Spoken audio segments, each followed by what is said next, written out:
Malkin's off to a great start this year. Crosby is Crosby.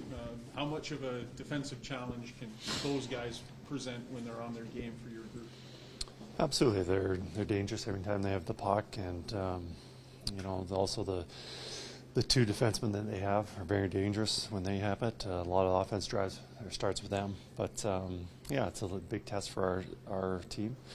Not only their offensive ability, their vision, but also being strong on the puck and being able to make those plays. So it's a good test for our guys.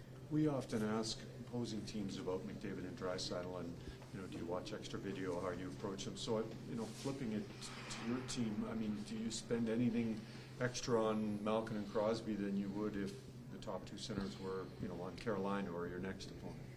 Every time, you look at a team's identity and you look at their systems, but also their key players and how they play, and you try and eliminate their strengths. And obviously their strengths are their centermen and also their defense, the couple that they have back there.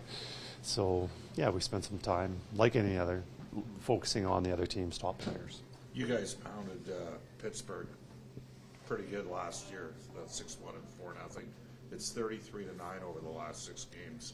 But it's not last year's team, your team this year. What do you do to ensure that, even though you've had recent success in the matchup, that you don't underestimate, because they've vastly improved their forward depths? We just have to focus on our game and getting ready to play. And there are teams that, for some reason, you have success against, and then other teams you just struggle in. It's some kind of a little bit of a psychology aspect on, you feel good going into another building or playing another team. And, over the last couple of years, this team has felt good and confident playing against Pittsburgh. I guess it's important for us to have that confidence, but not get complacent. As a team, do you feel like you guys are progressing defensively? The last 2 games, you held your 2 opponents scoreless for the first 2 periods, basically. I know against Dallas, they scored in the last few seconds of the second. Do you see, advancement, improvement in that area?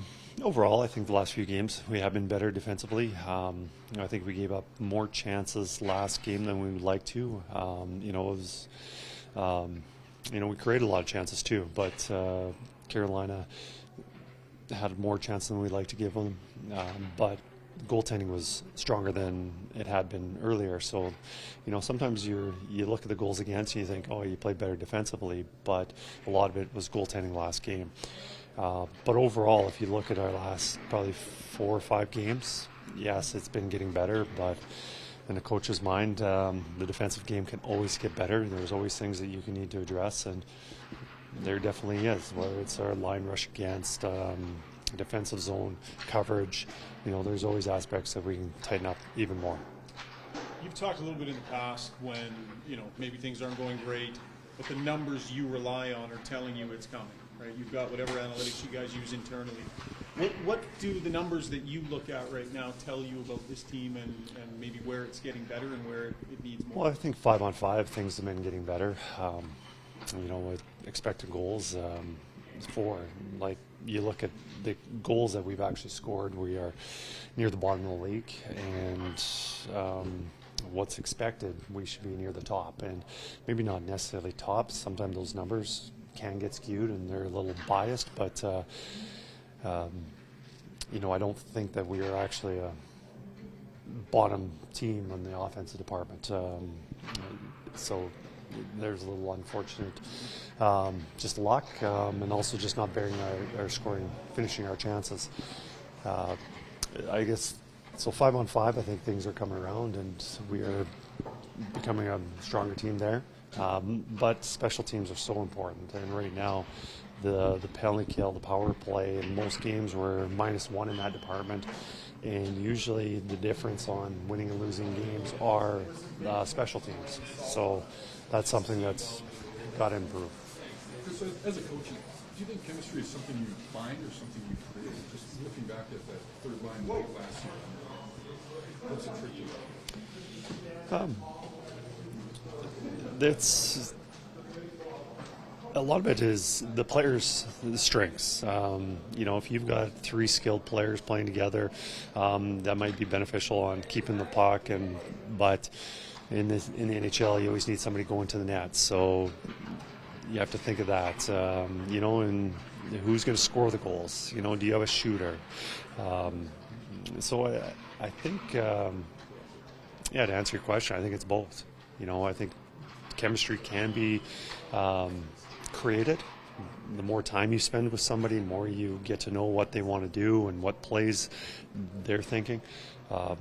But ultimate identity of a player is who they pretty much are, and you need a certain element or a mixture of ingredients for whether it's a deep pair or especially a line to work. So patience is a part of it from what I understand. A coach doesn't always have that easily. Well, it's tough. You've always got to